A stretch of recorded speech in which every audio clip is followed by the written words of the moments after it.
Ever felt like your brain just short-circuits when someone mentions blockchain or crypto? Like it's some secret code only tech wizards and financial gurus get? Well, what if I told you that in the next few minutes that fog of confusion around these world-changing technologies could actually start to lift? What if there's a way to get your head around these complex ideas without needing a PhD in computer science?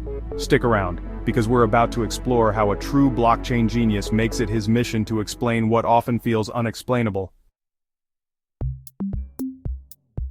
Let's be real. The world of blockchain and cryptocurrency can feel super intimidating. It's a storm of jargon.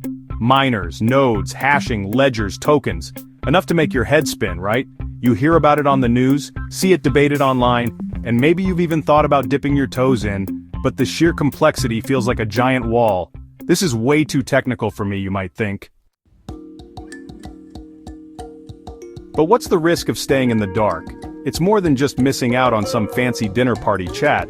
Understanding blockchain is getting more and more important as these technologies become a bigger part of our world. We're talking about a massive shift, maybe as big as the internet itself. Not getting it could mean missing out on new chances, not understanding new ways of owning things digitally, or even struggling to tell real innovation from all the hype. You could feel left behind as the tech world changes, or worse, fall for bad info in a space where clear understanding is key. But what if there was someone who could be your guide, a kind of translator? Someone known for an almost magical ability to make these super dense topics crystal clear, even if you're starting from scratch. A core idea that Andreas always stresses is decentralization. This is often the hardest part for beginners to really get, but it's absolutely key. Think of a spider. It has a central body and legs. If you take out the spider's body, the whole thing dies. Lots of traditional systems are like spiders. They have one central point of control, a central bank, a single company server, one main authority. If that central point is compromised, attacked, or just fails, the whole system can fall apart. Now think of a starfish. If you cut off one of its arms, not only does the starfish usually survive, but some types can even grow a new arm. Some arms can even grow a whole new starfish. There's no single point of failure that kills the whole thing. Decentralized systems like Bitcoin's blockchain are more like that starfish. There isn't one central server or boss controlling everything. Instead, the ledger is copied and kept up to date by thousands of computers called nodes all over the world. This makes the system incredibly tough. To shut it down, you'd have to shut down all those computers at the same time, which is practically impossible. This lack of a central weak spot also means no single person or group can easily block transactions or change the rules on their own. This is what gives blockchain its power for things like resisting censorship and giving people more control over their finances. Antonopoulos points out that this is the real magic, replacing the need for trusted middlemen with math that everyone in the network can verify. While Bitcoin is the most famous use case, Andreas is always keen to show that blockchain technology is way more versatile than just that. It's a base technology, like the internet itself, that you can build all sorts of different things on. He often talks about how blockchain can be used for secure record keeping. Imagine things like land titles, medical records, or academic degrees stored on a blockchain. They'd be tamper-proof and super easy to verify. Then there are smart contracts. These are like self-running contracts where the rules of an agreement are written directly into code. Think of a vending machine. You put in money, and the machine automatically gives you a product. A smart contract does this for more complex deals. For example, an insurance policy that automatically pays out when a flight is delayed, triggered by verifiable flight data. There's also supply chain management, tracking goods from where they're made all the way to the customer with total transparency. This can help fight fakes and make sure things are sourced ethically. Voting systems can be created that are more transparent and potentially much harder to rig. And empowering the underbanked is another huge thing, giving access to financial services for billions of people around the world who can't use traditional banks. However, Andreas also consistently warns beginners about the hype and scams that are so common in crypto.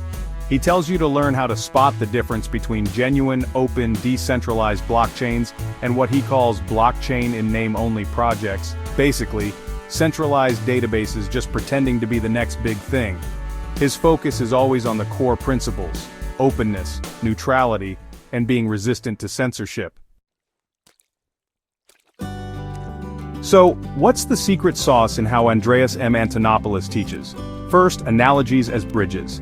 He uses simple, everyday comparisons to connect complicated tech ideas to things we already get. The shared notebook, the Internet of Money, the starfish. These aren't just cute stories, they're powerful ways of thinking that help build real understanding. Next, building blocks. He starts with the absolute basics, like what a ledger actually is, and then carefully adds layers to that foundation, piece by piece. You're never just thrown into the deep end. Then, principles over hype. He cuts through all the noise about prices and marketing buzz to focus on the ideas that really matter. Decentralization, open access, censorship resistance, and financial self-sovereignty. This gives you a good way to judge any new crypto project or claim you come across.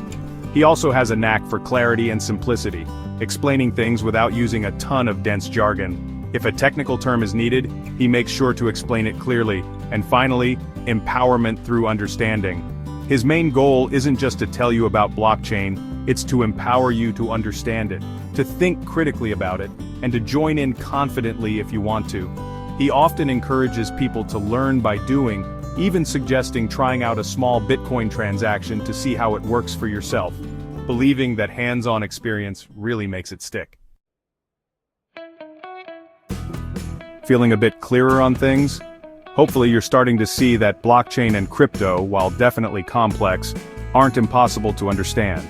The key is having the right way to learn. If you want to go deeper and hear directly from the blockchain genius himself, I highly recommend checking out Andreas M. Antonopoulos' YouTube channel and his books, especially The Internet of Money. His work is a fantastic resource with clear explanations for everyone, from total beginners to seasoned pros. And hey, if this helped clear up even a little bit of the crypto confusion for you, please give this video a thumbs up, subscribe for more breakdowns of tricky tech topics, and share it with someone else who might be feeling lost in the blockchain maze. Let us know in the comments what concept you'd like us to tackle next. The world of blockchain and cryptocurrency is huge and always changing. It really can seem like a whole other universe with its own language and rules, but as Andreas M. Antonopoulos has shown over and over with clear explanations, relatable analogies, and a focus on the core ideas, anyone can understand crypto. It's not about memorizing every single technical detail.